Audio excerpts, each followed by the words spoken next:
बच्चों, आज गुरु पूर्णिमा है।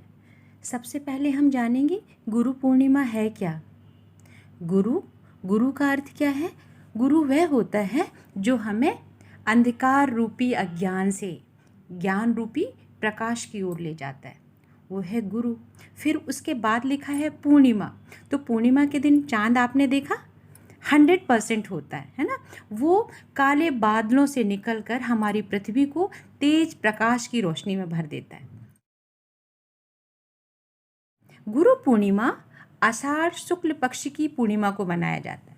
गुरु पूर्णिमा हमेशा वर्षा ऋतु के प्रारंभ में ही मनाई जाती है, जुलाई माह में। जीवन में गुरु और शिक्षक के महत्व को आने वाली पीढ़ी को बताने के लिए, जानकारी देने के लिए यह पर्व मनाया जाता है। और एक विशेष बात यह है कि इस दिन महर्षि वेद व्यास जी का जन्म हुआ था। महर्षि वेद व्यास जो महाभारत के रचयिता हैं। तो इस दिन हम सभी लोग गुरु पूजन करते हैं और बाद में हम अपने गुरु का आशीर्वाद लेते हैं, जो हमारे जीवन के लिए बहुत ज्ञानवर्धक और बहुत कल्याणकारी होता है। तो आइए मेरे साथ गुरु आराधना करिए। गुरु की मूरत मन में ध्यान, गुरु शब्द मंत्र मन मान। गुरु के चरण हृदय लय धारो, गुरु पार ब्रह्म सदा नमस्कारो। मत कोई भरम भूले संसार, गुरु बिन कोई न उतरे पार। भूले को गुरु मार्ग पाया, और त्याग हरि भक्ति लाया। जन्म मरण की त्रास मिटाई, गुरु पूरे बेअंत बढ़ाई। गुरु प्रसाद उर्ध कमल विकास, अंधकार में भयो प्रकाश। जिनकी यो सो गुरु ते जाने, गुरु कृपा से मुगद मन माने। गुरु करता गुरु करने जो, गुरु परमेश्वर है भी योग। कहो नानक प्रभु ऐहु जनाई, गुरु बिन मुक्ति न पाई भाई। गुरु की मूरत मन में ध्यान, गुरु का शब्द मंत्र मन मान।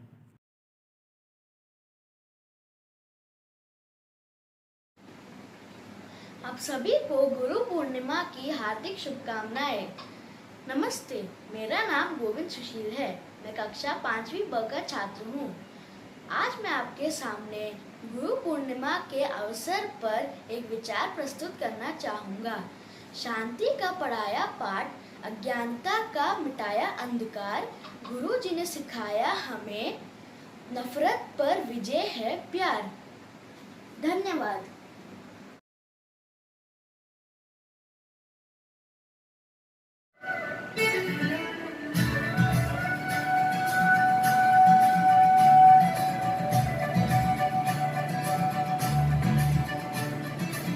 मुरे बंसी बजैया, नंदलाला कन्हैया। मुरे बंसी बजैया, नंदलाला कन्हैया। मुरे बंसी बजैया, नंदलाला कन्हैया। मुही मुही ऐसे नहीं छेड़ो सारे, सुन सुन से नहीं खेलो नारे।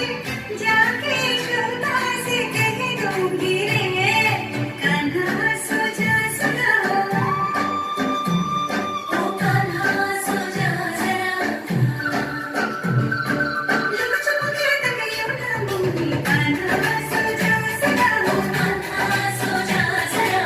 नैनों से ना छोड़ा दूंगी। कान्हा सो जा सुना, ओ कान्हा सो जा जरा। कान्हा सो जा सुना, ओ कान्हा सो जा जरा।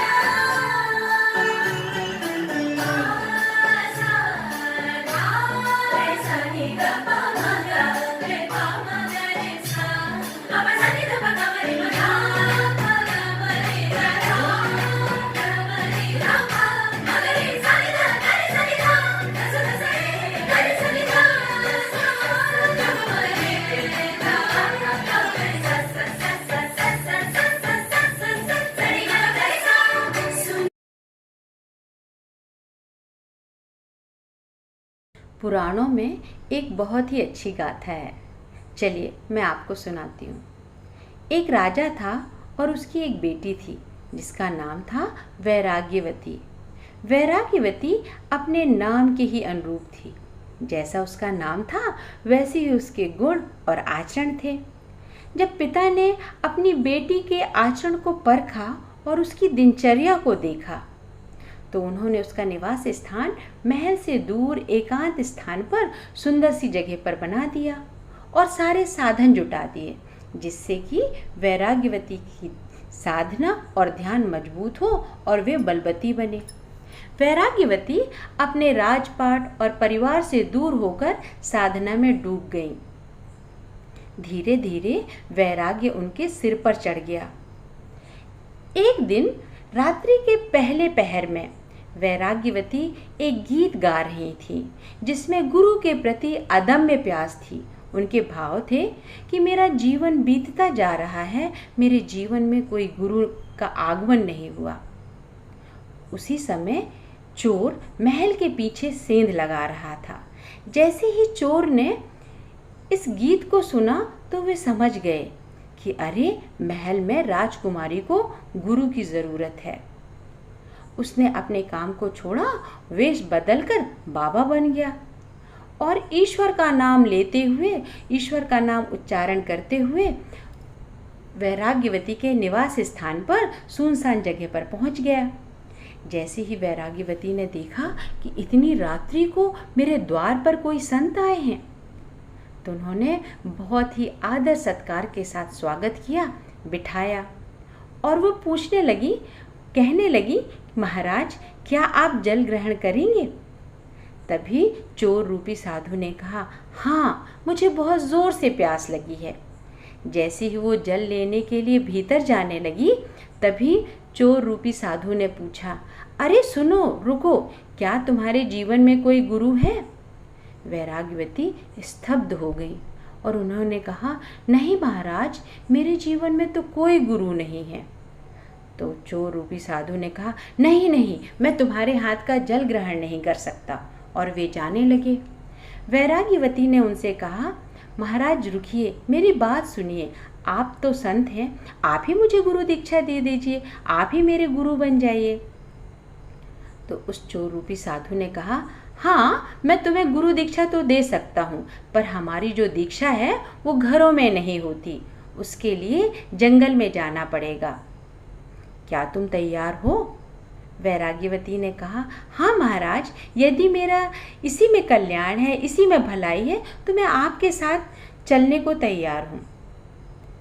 चोर रूपी साधु ने वैराग्यवती से कहा, तो सुनो, ध्यान से सुनो, जो भी तुम्हारे पास हीरे जवाहरात, सोना चांदी, जो भी संपत्ति है, उसे गठरी में बांध लो और मेरे साथ चलो। वैराग्यवती जल्दी से अंदर गई और सामान को गठरी में बांधा और उस चोर रूपी साधु के पीछे चल पड़ी और चलते चलते एक घने जंगल में पहुंच गई।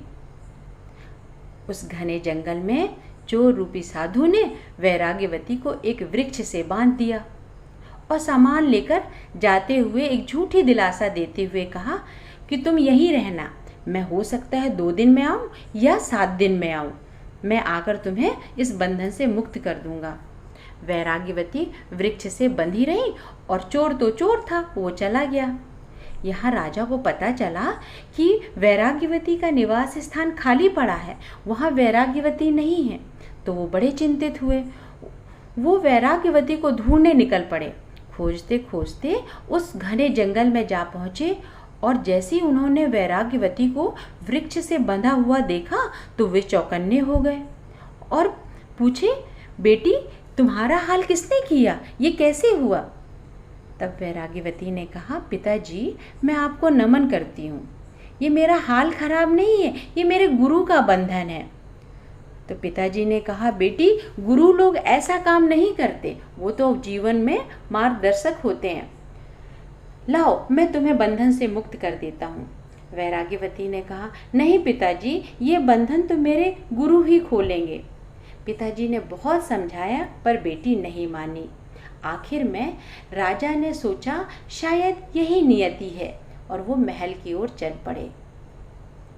कहा जाता है कि 3-4 दिन ही हुए थे और भगवान विष्णु का सिंहासन हिलने लगा, डुलने लगा। उन्होंने नारद जी को बुलाया और कहा, जाओ जाकर पता करो क्या चल रहा है। देव ऋषि नारद वैराग्यवती के समक्ष प्रकट हुए और पूछा, बेटी तुम मुझे जानती हो? तो वैराग्यवती ने कहा, महाराज मेरा प्रणाम स्वीकार करिए, आपको कौन नहीं जानता, आप तो देव ऋषि नारद हैं। उन्होंने कहा, मैं तुम्हें बंधन से मुक्त करने आया हूँ। तो वैराग्यवती ने कहा, नहीं नहीं, मुझे मेरे बंधन से मुक्त तो मेरे गुरु ही करेंगे। तो नारद जी ने कहा, वो कोई गुरु नहीं थे, वो तो झूठे थे। तो वैराग्यवती ने कहा, महाराज मैं कैसे मान लूं कि वो गुरु नहीं थे, कि आज तीसरे दिन ही देव ऋषि नारद मेरे समक्ष आकर मुझे बंधन से मुक्त करना चाहते हैं। तो मैं तो नहीं मानती, मैं तो यही मानती हूँ कि वो महान गुरु थे। देव ऋषि नारद के दर्शन तो अच्छों को नहीं होते और वो मेरे बंधन को मुक्त करने के लिए आ गए। नारद जी ने बहुत समझाया पर वैराग्यवती नहीं मानी। नारद जी भगवान जी से आकर बोले, मालिक अब आपको ही चलना पड़ेगा, वो मेरी बात नहीं मान रही। भगवान विष्णु नारद जी के साथ वैराग्यवती के समक्ष प्रकट हुए और मुस्कुराकर कहा, देखो मेरे दर्शन के लिए बहुत पूजा अर्चना उपासना की जाती है और मैं तुम्हारे समक्ष हूँ तेरे बंधन को मुक्त करने के लिए। तो वैराग्यवती ने कहा, हे ईश्वर मैं आपको प्रणाम करती हूँ, मैं आपके दर्शन से धन्य हो गई, पर मेरा जो बंधन है वो तो मेरे गुरु ही खोलेंगे। वैराग्यवती ने भगवान विष्णु की भी बात नहीं मानी। तब भगवान विष्णु मुस्कुराते हुए नारद जी की ओर देखे और कहने लगे, जाओ भाई देखो इनके गुरु को। नारद जी ने कहा, भगवान मैं कहाँ देखूंगा? तो भगवान ने कहा, देखो यहीं कहीं सेंध लगा रहा होगा, जाकर ढूंढो। नारद जी नारायण हरि कहते हुए उस चोर के पास गए और उस चोर से कहा, चलो तुमको भगवान बुला रहे हैं। चोर बड़ा आश्चर्यचकित हो गया। उसने बोला, मुझे भगवान बुला रहे हैं? बोले, हाँ, तुमने वैराग्यवती को जो बंधन से बांधा है। चोर आए और भगवान की आज्ञा पाकर बंधन को खोल दिए, वैराग्यवती को बंधन से मुक्त कर दिए। जैसे ही वैराग्यवती बंधन से मुक्त हुई, उन्होंने अपने गुरु के चरणों को पकड़ लिया और कहने लगी, गुरु गोविंदो नो खड़े काके लागू पाँव, बलिहारी गुरु आपकी गोविंदियो लखाए, प्रभु जी गोविंदियो लखाए। बात श्रद्धा की है। श्रद्धा हो तो द्रोणाचार्य की मूर्ति से शिष्य एकलव्य बन सकता है। शिष्य में श्रद्धा का होना बहुत जरूरी है, अन्यथा हम पास रहकर भी बहुत दूर हो जाते हैं। मिस्र में एक कहावत है, when disciple ready master appears.